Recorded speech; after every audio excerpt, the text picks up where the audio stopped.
European union کے جو ارکان پارلیمنٹ ہیں یا امریکہ کے ڈپلومیٹس ہیں یا برطانوی ہائی کمیشن کے وفود جو ہیں وہ پاکستان میں اہل اقتدار سے تو ملتے ہی ہیں، لیکن باقی پولیٹیشین سے بھی ان کی ملاقاتیں ہوتی ہیں.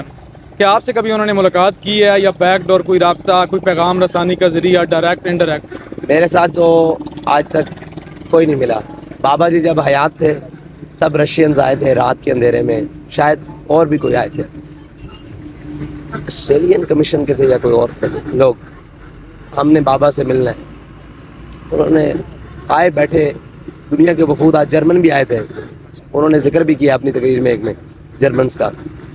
تو وہ آپ کو پتہ ہے پھر وہ ایک علیحدہ گفتگو چلتے ہیں کہ آپ کے پاس اتنی پاور ہے تو آپ ہمارے ساتھ ہاتھ ملائیں، ہم آپ کو پاکستان میں جگہ بھی دیں گے. جیسے آج ایک لاڈلا ہے بین الاقوامی اسٹیبلشمنٹ کا، اس کو کچھ ہوتا ہے تو ہیومن رائٹس بول پڑتی ہے.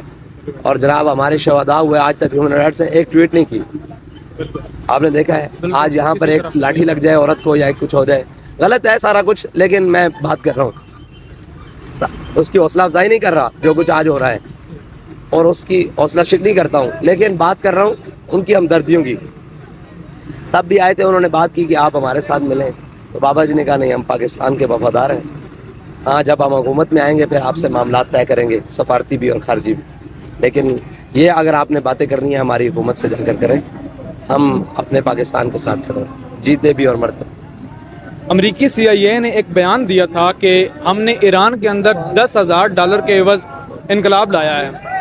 تو ماضی میں انقلاب لانے کی کوششیں بھی ہوتی رہی ہیں اور ابھی بھی کچھ جو ہے وہ ایسے محرکات نظر آتے ہیں. آپ کیا سمجھتے ہیں پاکستان میں بھی اس طرح کا انقلاب لانے کی کوشش کی جا رہی ہے یا کی جا سکتی ہے؟ انقلاب کا معنی ویسے پتہ ہے کیا؟ لفظاً منہ کے بل گرنا. لفظاً معنی اس کا منہ کے بل گرنا. ہم انقلاب کی بات نہیں کرتے، ہم محمد عربی کے دین کی بات کرتے ہیں. کبھی کسی نے کہا ہو انقلاب لا رہے ہیں، ہم دین کی بات کرتے ہیں. ہم اس انقلاب آتا ہے تو خون بہتا ہے، اور دین آتا ہے تو لا تثریب علیکم اليوم، آج کسی سے کوئی مواخذہ نہیں ہوگا. الیوم یوم المرحمہ، الیوم تعز الکعبہ. انقلاب آتا ہے تو خون بہتے ہیں، لاشیں لٹکائی جاتی ہیں. جب دین آتا ہے تو پھر تو سلطان ایوبی جب جا رہا ہے بیت المقدس میں تو قوم کی بیٹیوں نے کپڑے اتار کر گھوڑوں کے پاؤں میں رکھے، اس نے لگامیں کھینچ لی، اس نے کہا ہم ان کو پاؤں کے نیچے دینے نہیں آئے، ان کی تو عزت اور بڑھانے کے لیے ہیں. انقلاب کا معنی لوگ اور لیتے ہیں. اگر آپ ریفارمز کی بات کرتے ہیں، آپ قوم کے حقوق کی بات کرتے ہیں، ساری باتیں کرتے ہیں تو وہ تو ہم ہیں. یہ انقلاب کس کو انقلاب کہتے ہیں؟ جو دو لاٹھیوں سے چپ ہو جائے. جو ووٹ کو عزت دو، یہ بھی ان کے انقلابی نعرہ تھا. اور بھائی کو وزارت عظمیٰ مل گئی تب گئے. اور روٹی کپڑا مکان، یہ بھی انقلابی نعرہ تھا.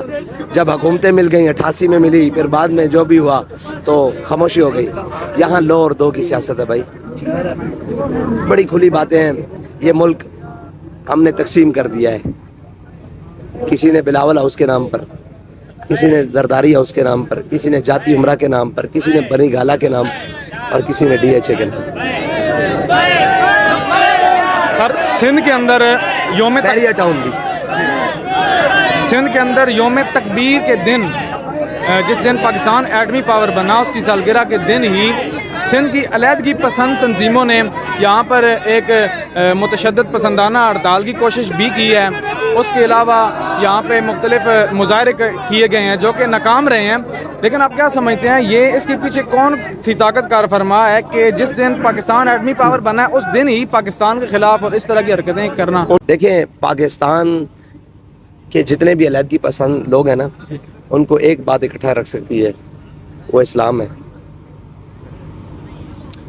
اگر آپ اس خطے میں اپنے ہمسایوں سے بھی بچ کر، ان کے شر سے بھی بچ کر رہ سکتے ہیں نا تو وہ اسلام ہے.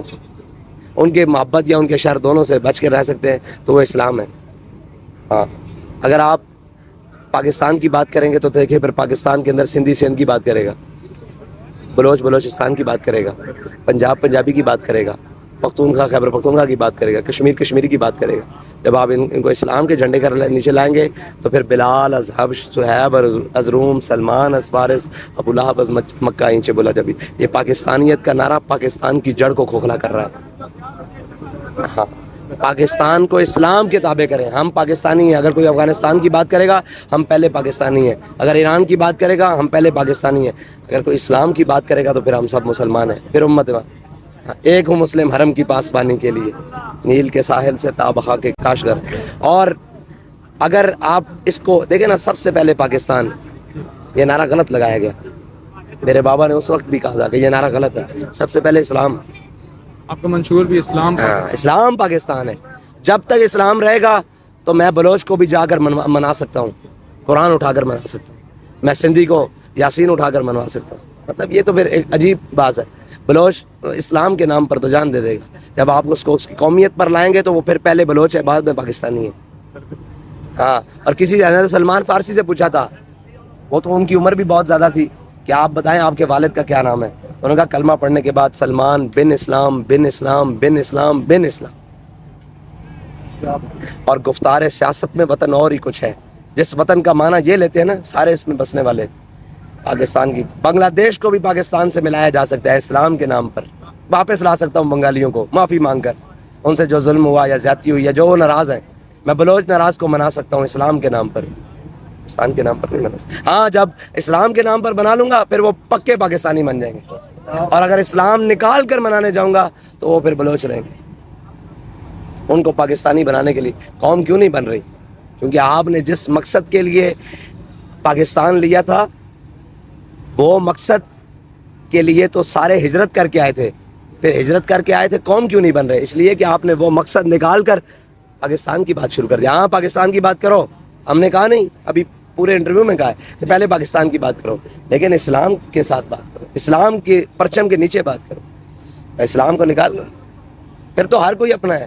پھر جب آپ سندھ میں چلے جائیں گے تو پھر سکھر والے اپنا مہر وہاں قومیں ہیں, پھر تقسیم کیا ہے. ہم رہ سکتے ہیں, پھر اللہ کے حبیب کے غلام بن کے رہ سکتے ہیں, اللہ اور اس کے رسول کے احکام مان کے رہ سکتے ہیں. اور اس احکام میں اقلیت کو بھی کوئی مسئلہ نہیں ہوگا. اسلام تو وہ دین ہے کہ مسلمانوں نے ایک قلعہ چھوڑا, پہلے لیا ان سے, انہوں نے جزیہ دیا, یعنی کہ جزیہ دیا اور جزیہ دے کے وہ قلعہ لے لیا. مسلمانوں نے جنگی حکمت عملی کے تحت وہ قلعہ چھوڑنا پڑا. جاتے وقت انہوں نے سارا مال, سارا اسباب جو اس وقت کا گورنر تھا اس کو جا کر دیا. اس نے کہا ہم نے آپ سے جزیہ لیا تھا, ہم آپ کے جان مال کے محافظ رہیں گے, لیکن اب ہم جا رہے ہیں, یہ آپ کا مال اور یہ آپ کا سارا کچھ ہے, یہ آپ واپس رکھیں, ہم آپ کی حفاظت نہیں کر سکتے. تو جب مسلمانوں کی فوجیں اور وہاں سے لوگ نکلے نا, جتنے بھی انتظامیہ تھی اس شہر سے جب نکلی, تو عیسائی کھڑے ہو کر ایسے اپنی جھولیاں اٹھا کر کہہ رہے تھے کہ یا اللہ ایسے دشمنوں کو پھر واپس لے آنا. ہاں, نہیں بتائیں گے. ہاں, میں کہا نا اقبال نے کہا گفتار ہے سیاست میں وطن اور ہی کچھ ہے, ارشاد نبوت میں وطن اور ہی کچھ ہے. بہت شکریہ سر.